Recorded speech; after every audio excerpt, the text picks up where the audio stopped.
clearing of the air in this. And those staff who were part of this, even if they were simply part of it by sin of omission, as opposed to commission, there will be a hearing on that. There will be a time to clear that air. So get with it. The more I read about this, I wonder what you people were doing.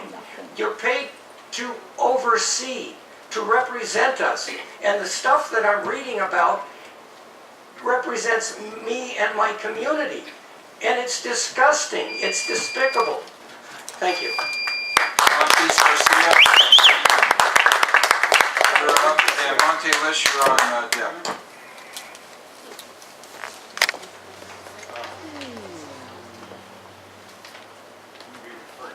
That's his property. That's his property. Probably kept it on your property. Hello, my name is Matias Garcia. I live at 2231 Van Ness Avenue, National City, which is the street right behind Ranger Junior High School. I realize there's some major matters that have been spoken of. This seems almost trivial. You've allowed sports teams to start practicing football at that school during the week after 5 o'clock. And as far as I can tell, I went to Lisa Pippin in the Planning and Facilities Department about 2 weeks ago. She didn't resolve the problem because it still is there. What's happening is that we have between 50 and 60 cars parking along the street. If you look at that little picture I gave you on the right side there, that fills up the entire street with cars. So one of the problems we have is that a lot of people at Blair don't have garages and there's no place for them to park. In front of the racquetball courts, you'll see right here on the picture I've shown you, there's a little gate just to the top of that wall, and that's where people enter. Well, the parents are not, how should I say, they're not thinking about the fact that they should double park there to release their kids, the ones that don't stay there, and they're double parking there. So those people need to find a way that they can do their own traffic control and not double park. Now, if you look to the north of there, as far as the parking problem goes, you'll see that there's a parking lot on the top right-hand corner of that area. There are 26 parking stalls there they do not use, that are available to be used, and they need to use those spaces. Finally, because you've allowed these people to use this with almost no restrictions, there's trash, cigarette butts. Oh, okay, well, I think I pretty much covered it. We have a problem. Follow up, Mr. Calhoun will get a hold of you and he'll get resolve that thing. Monty Leash, you're up, and Nick Marinovich, you're on deck.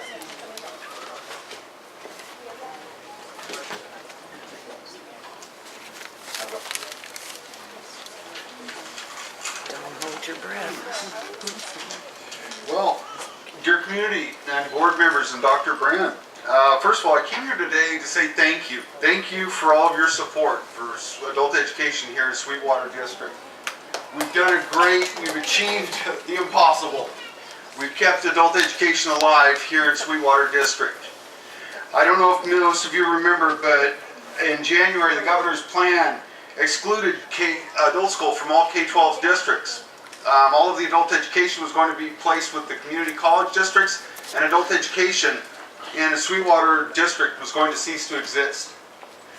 We asked for your help at the March meeting. We asked for your support and your help to go to the legislature to appeal to the governor and to the legislature to keep funding in the K-12 system and to get us that funding as soon as possible. And you joined us. Thank you, Dr. Brand, for your support. And we went to Sacramento and we got the legislature to have the governor come out with a new plan that includes funding for K-12 districts and adult education divisions in those districts. Our lobbying efforts were obviously successful. As in the May revise, the governor came out and supported designated funding for adult schools in the K-12 districts.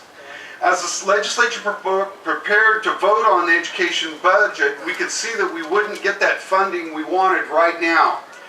but we have a clearer path to getting funding through a consortium with the community colleges. We may not have gotten exactly what we wanted, adult education funding right now here, but we do have a clearer path to funding in the future, and we have a win-win situation for our district. Again, thank you. We have a situation where all of us win, the community members, the students, the teachers, and the administration. We're going to have a couple of challenging years ahead of us, and we hope that you will join us in our efforts to get consortium funding and to keep those really important adult education programs like parenting and childhood education alive and well in this district. Thank you.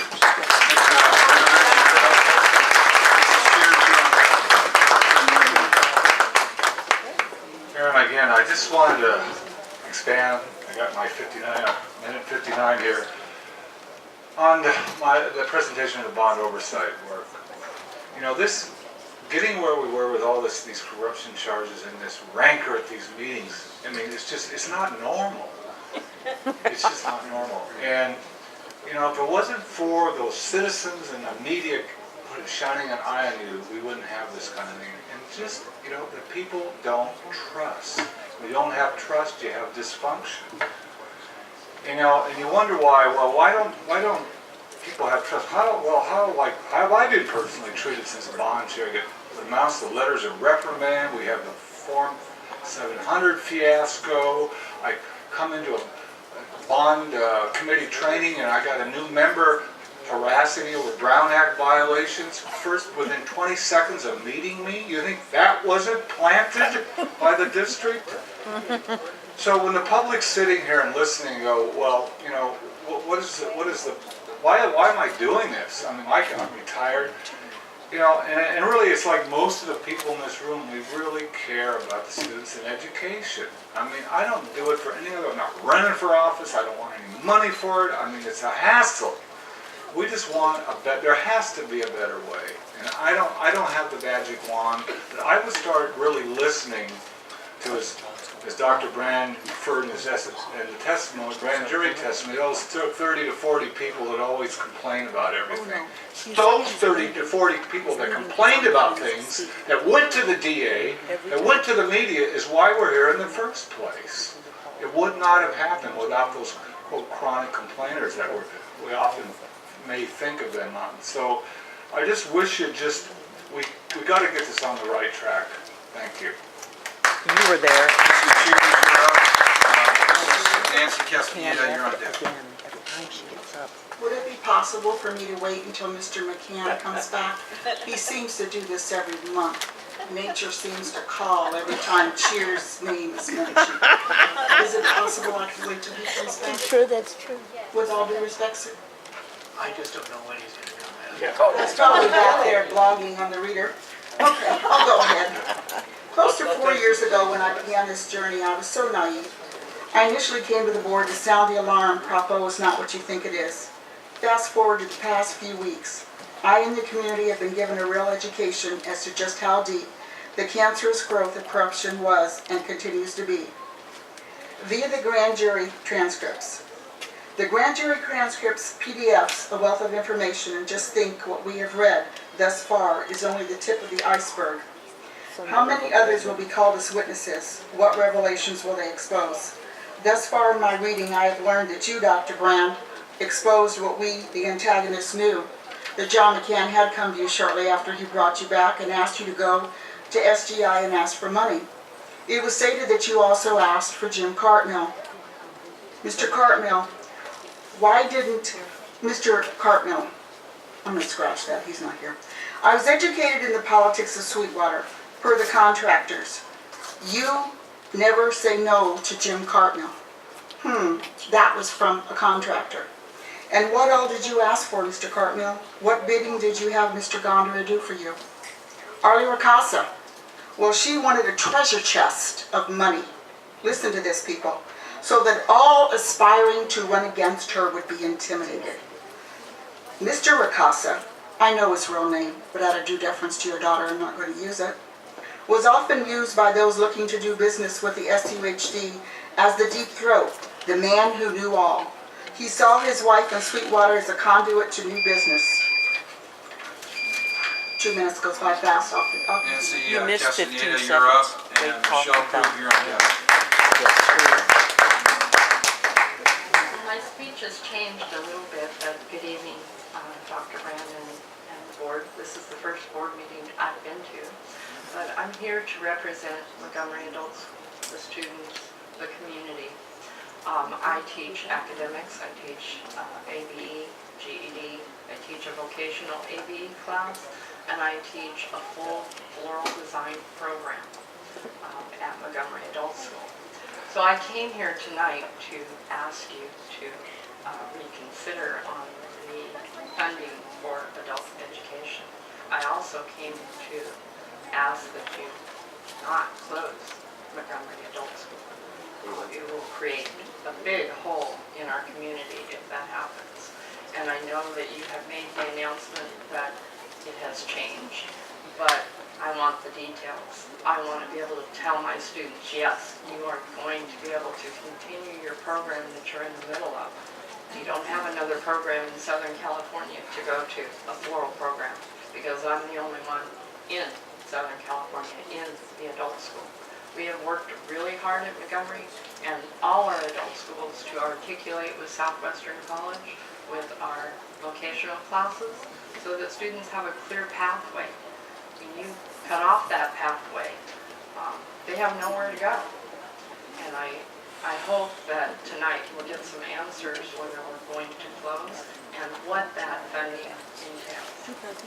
Thank you. Michelle Krug, you're up, and Martha Navarez, you're on deck.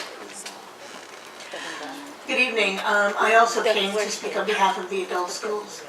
It is a vital service that we need, particularly in South Bay, to give kids, to give adults a change of career, to give kids another alternative beyond college. And I think that that's, so I'm glad that you're planning to refund it. As the speaker before me said, I really would like to see the details as soon as possible.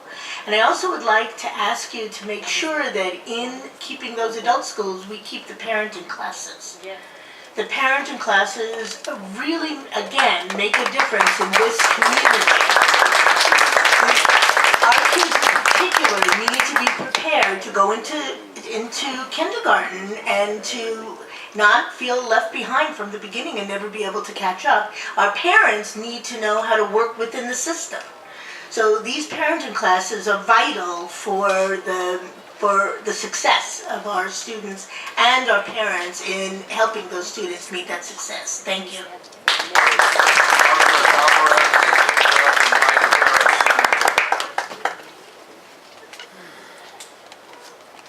Buenas tardes. No hablo inglés. Es la segunda vez que voy a hablar con ustedes. Good afternoon, I don't speak English, it's the second time I come to you. Así como ustedes sintieron ahorita que no me entendieron, así siento yo que no los entiendo. How you felt when I spoke and you didn't understand, that's the same way I feel when you speak and I don't understand you. Y vengo a darle las gracias porque sé que no van a cerrar mi escuela. And I come here to thank you because I know you're not going to close my school.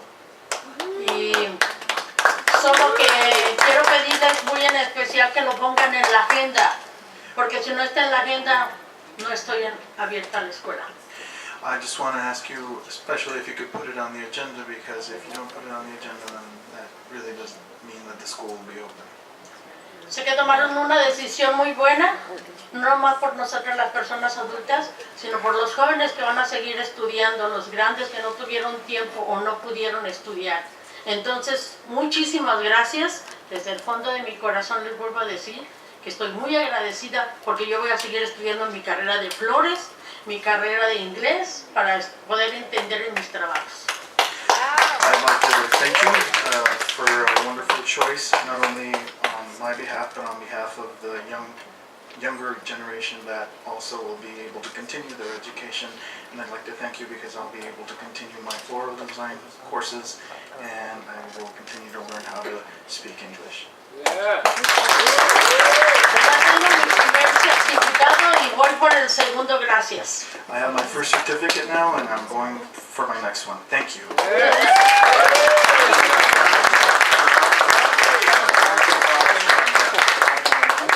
Heidi Paris, you're up.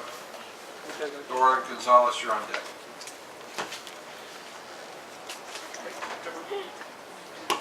Hello, good evening. That was a very smart woman who just spoke. Yes, we need to add it to the agenda and rescind the cuts. I want to strengthen adult schools. I propose that if somebody's low income, that they just pay $20 instead of the $40 registration fee. I propose classes for older adults. We used to have them.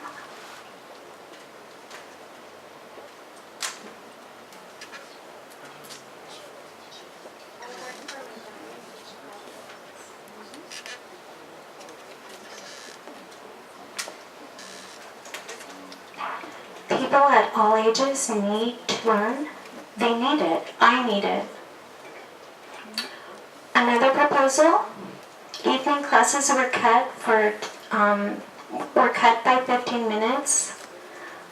I need those 15 minutes back to do my job.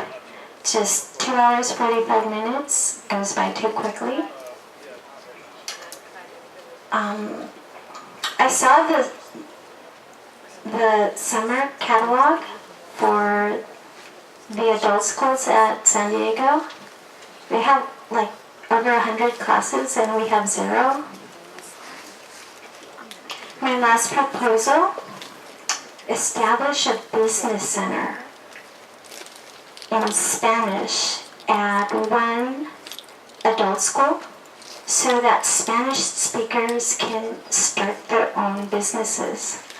I had one student who was an iron worker and he did iron work for homes in La Jolla, and his boss moved and he wanted to start his own business, but due to lack of English he couldn't. We could make our economy grow if we establish a bilingual business center creation. It'd be awesome. Thank you. Dora Gonzalez, you're up.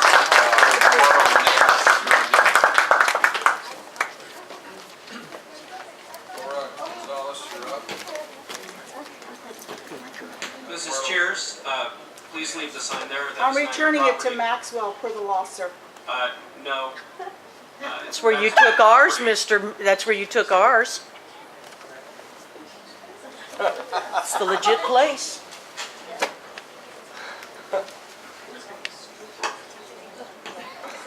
Moving right along.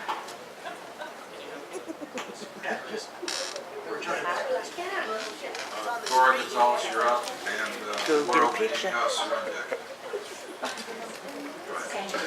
My name is Dora Gonzalez. I would like to don't close the adult school because I'm learning English, and I would like to have a new job.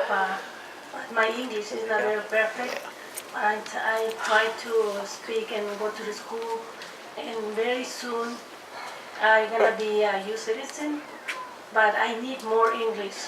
If he's gonna close the school, so I don't think so that I do. But I try to do learn more and more in my family too. So thank you very much for help the adult school.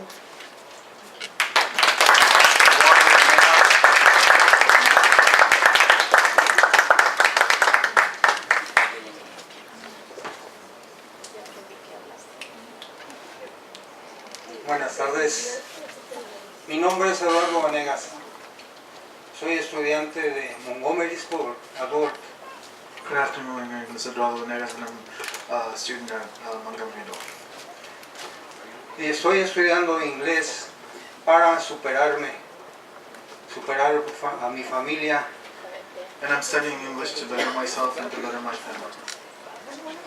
Y más adelante tomar la clase de ciudadanía y ser un ciudadano al servicio de Estados Unidos.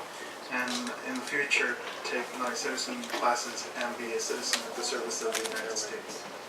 Por lo tanto, pido se tenga conciencia de no cerrar Montgomery School porque afecta a muchísimas personas adultas. So I ask that you don't close Montgomery Middle School because it affects a lot of people.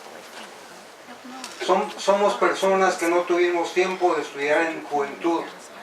Llegamos a este país para hacer un granito de arena que impulse esta economía que está dañada. We're people that didn't have the opportunity to study when we were young. We came to this country to be a grain of sand to impulse the economy that is right now damaged.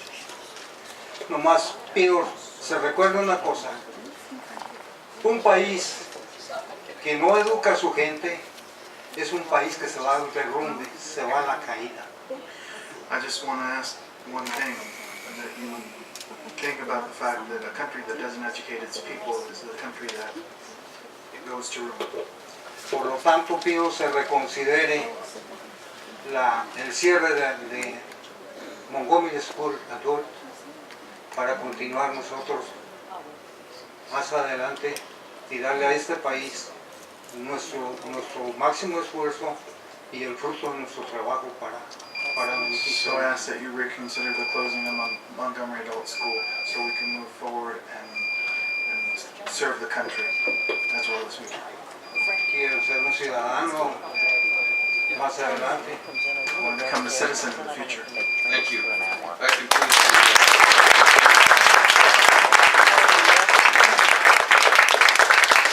With that, we'll move to the formation and approval of the consent agenda.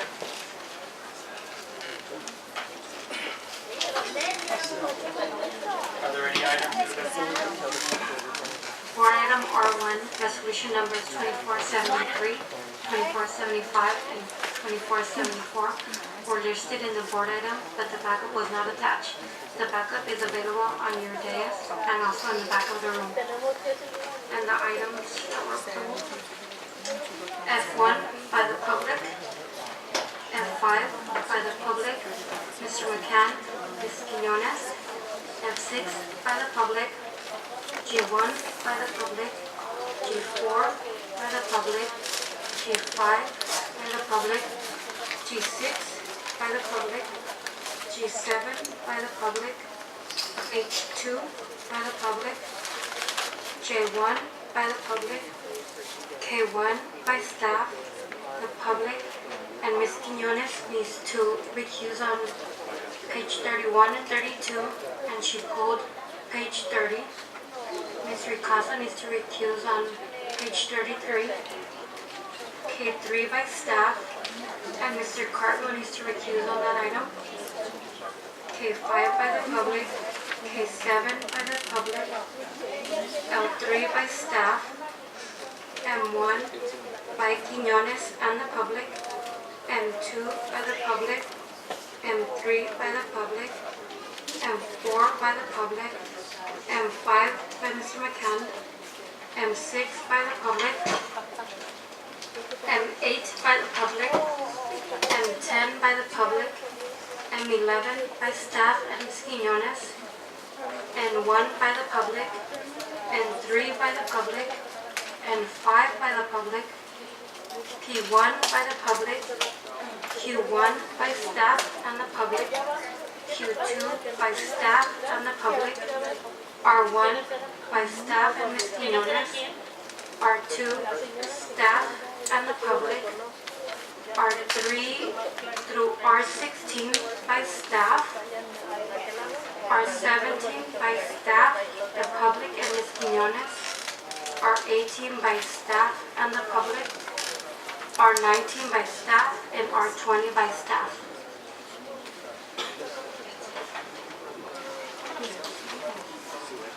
All right, again, regarding our consent agenda, I will entertain a motion once we have the items that have been pulled, which have already been pulled. We have 52 speakers on 29 issues, so we're going to limit public communication to 2 to 3 minutes per issue. Per issue. So again, people be as brief as possible. Again, we try to make our staff as available as possible for any of the questions from the public. We want to reiterate that fact for members of the public that have questions regarding specific agenda items, that our staff is truly accessible to try to answer those questions beforehand. With that in mind, we're going to move forward with, I believe, our security. Yeah, you want to vote on the, I'm sorry, I entertain a motion for the consent agenda. So moved. Do we have a second? Okay, please vote. The motion passes 4-0. Ms. Lopez asks. President Cardinal, members of the board, ladies and gentlemen, you all know our Chief Facilities Officer, Mr. Calhoun. He's been charged with putting together a security audit as well as proposals for the district. He's here to report to you on that tonight. Mr. Calhoun.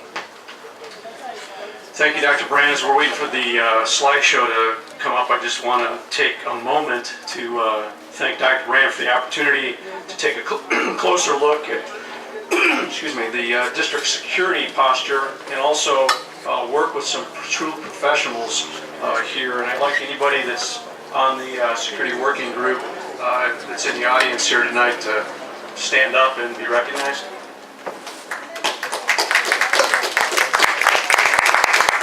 Gary Gogger's out the back door. He's my maintenance manager, does a yeoman's job of trying to keep the facilities together. As we all know, it's a challenge. And he also works as the chair of the physical security. John Chakowski, a member of the committee who works at Benita Vista High School IB program and AP Music Theory, is a ex-Navy SEAL. I guess you're never an ex-former Navy SEAL.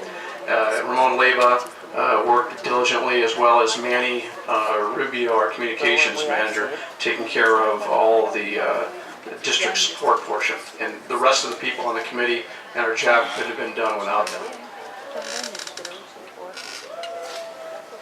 We're looking at a training that we did mainly on May 2nd. This was a comprehensive training. It took most of the day, and it covered a wide variety of issues. We ask these questions. These are pertinent questions. You know, what are the school's vulnerabilities facing the threat of an armed attacker? What preventative measures at our school? So we tried to personalize it to each school, because that's the important part of this training, is to give the assets to the folks before they go back. And how can they strengthen, and how can they integrate the physical and the human elements in the safety plan? So the research was large and voluminous. There's a lot of federal agencies out there, FBI. Hey, Mr. Kevin, I believe we have enough seats now if we can close the doors. Homeland Security, folks at the federal level, the state level supports us. There's a lot of literature on security. We have a lot of professionals within our midst and within the community. A lot of military here in the South Bay. And of course, we've got some great law enforcement partners with our SROs and our 4 different agencies we work with. Looking at the training, the all-day training went through a very comprehensive review of understanding those threats and vulnerabilities, looking at some strategic issues, and working with deterrence and response, and also some practical training. One of the best trainings that was done was done by a group of 2 SEALs. That Mr. Chakowski was able to come in a warehouse setting, simulating a gymnasium with an active shooter within, and how quickly people could get out without being impacted. And it was found that if everybody rushed the door, you can't get out as fast as if 2 or 3 go at a time, and you take cover behind, say, the bleachers. So that was a real-world lesson for everyone. Multi-phase, multi-hazard, multi-agency, and multi-tier. A lot of multis here, but it's a very complex process. As you go up the threat spectrum, there's a lot of agencies involved, and also a lot of different issues at each school. And this was a very centralized place to start, the discussion with all the schools. Law enforcement's critical. They're our first responders. Could be a border patrol agent, could be ICE, could be a sheriff, could be our SRO. But most generally, it'll be a law enforcement officer coming in.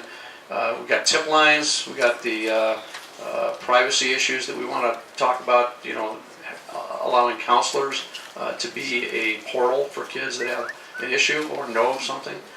We also have counter surveillance, taking a more active role in looking at issues if we know that there may be a problem on campus.